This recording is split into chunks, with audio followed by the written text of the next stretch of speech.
নমস্কার বন্ধুরা, আজকে আমি আপনাদের জন্য এনেছি চটপটা টক মিষ্টি ঝাল আমের আচার।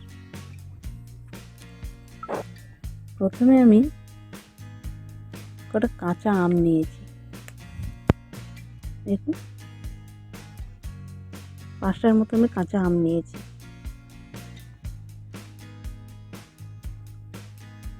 আমাদের কাছের আম থেকে আমি পেরেছি। টাটকা আম আমি নিয়েছি, কাঁচা আম।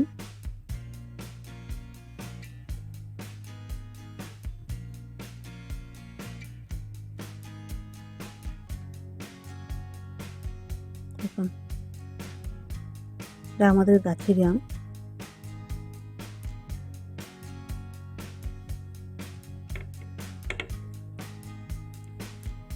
এবার আমগুলোকে আমি পাতলা পাতলা করে ছোট ছোট করে পিস করে কেটে নেব।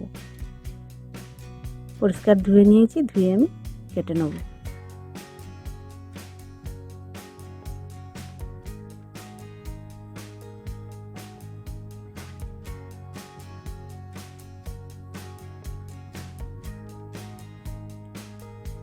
এবার আমি নেব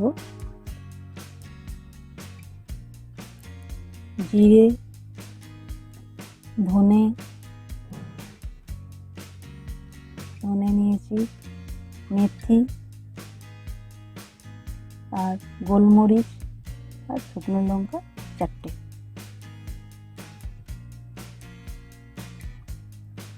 তা 2 চামচ করে নিয়েছি আমি।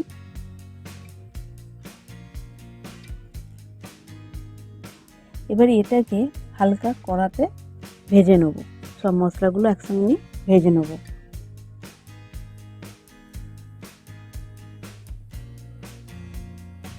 দেখুন, হালকা করে আমি ভেজে নেব। এবার ভেজে নিয়ে এটাকে গ্রাইন্ডারে হালকা গুঁড়ো করুন। একদম পুরো মিহি গুঁড়ো না, জাস্ট কচা কচা থাকবে এরকম একটু গুঁড়ো করে নেব। একদম মিহি পাউডার করবেন না, মিহি পাউডার আমিও করছি না। হালকা কচা কচা হবে এরকম আমি গুঁড়ো করে নিচ্ছি। এবার গুড় নিচ্ছি কড়াতে। আখের গুড় নিয়েছি আমি।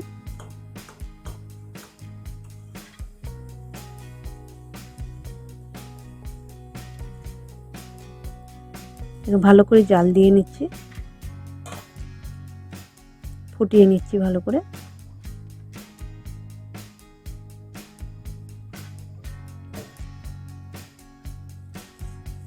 এবার এটাকে আমি ভালো করে, দেখুন জাল দেওয়া হয়ে গেছে আমার, ফুটিয়ে নিয়েছি ভালো করে। এবার এটাকে আমি একটা ফাইন কাপড়ের সাহায্যে ছেঁকে নেব। যদি কিছু ময়লা থেকে থাকে, অনেক সময় দানা দানা মতন থেকে যাতে ময়লা কিছু, তাহলে এটাতে বেরিয়ে যাবে। আমি ছেঁকে নিচ্ছি ছাঁকনিতে। পাতলা কাপড় নিয়েছি, নিয়ে আমি তাতে ছেঁকে নিলাম।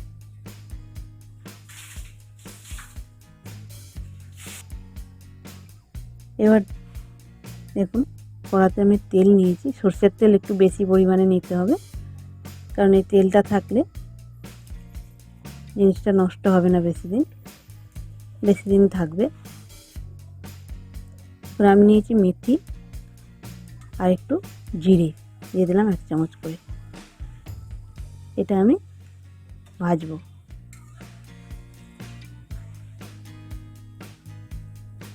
দেখুন ভাজা হয়ে এসছে। এতে দিয়ে দিচ্ছি অল্প হলুদ, পরিমাণ মতো হলুদ।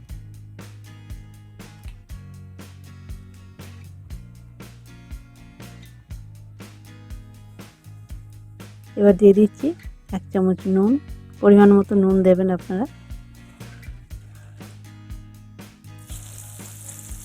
একসঙ্গে ভালো করে ভেজে নিলাম। এরপর যে টুকরো করে কাঁচা আমের টুকরো রেখেছিলাম কেটে, সেগুলো আমি আস্তে আস্তে অ্যাড করে দিলাম। এবার আমটাকে আস্তে আস্তে ভাজা ভাজা করে নিতে হবে। একদম ভাজা নয়, হালকা ফ্রাই।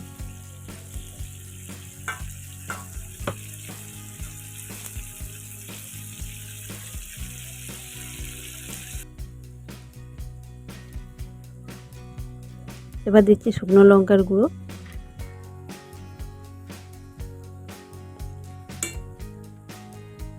দেড় চামচের মতন আমি শুকনো লঙ্কার গুঁড়ো দিয়েছি। ঝালটা আপনারা যেটা পছন্দ করেন সেভাবে দেবেন, আমিও নর্মাল ঝালের জন্যই দিয়েছি।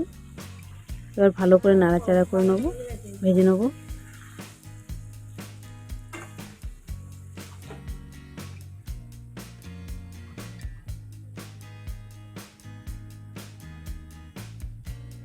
ভাজা ভাজা হয়ে এসছে।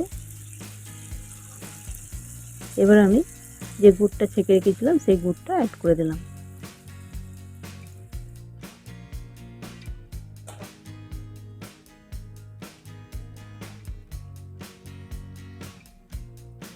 এবার ফুটতে দিতে হবে একটু, ওই গুড়ের মধ্যেই জিনিসটা ফুটবে।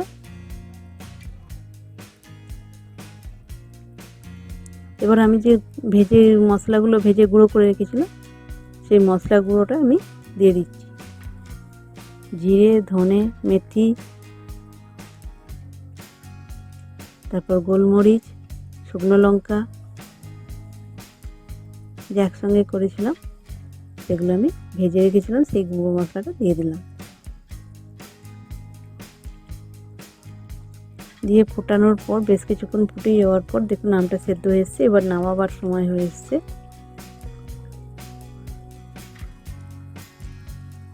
এবার আমি আরেকবার, বেশ কিছু রান্না হয়ে যাওয়ার পর আরেকবার আমি দিয়ে দিচ্ছি সেই মশলাটা, যে মশলাটা আমি গুঁড়ো করে রেখেছিলাম ভেজে, সেই মশলাটাই দিয়ে দিচ্ছি।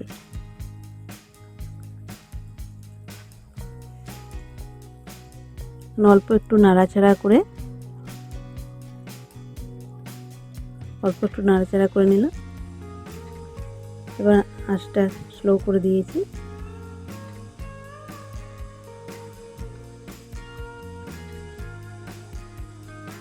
এবার আমি 2 চামচ ভিনেগার দিয়ে দিচ্ছি।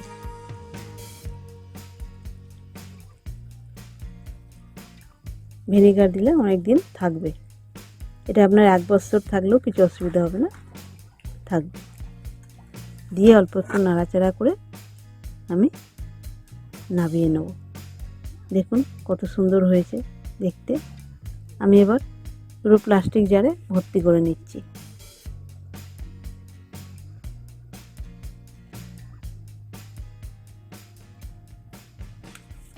দেখুন জিনিসটা কত সুন্দর দেখতে হয়েছে বুঝতে পারছেন, খেতেও ভালো হবে। আপনারা নিশ্চয়ই ট্রাই করুন, খুব ভালো লাগবে খেতে। আমি 2টো কন্টেনারে ভর্তি করে নিলাম, সংরক্ষণ করে নিচ্ছি, এটা আমার থাকবে অনেক দিন।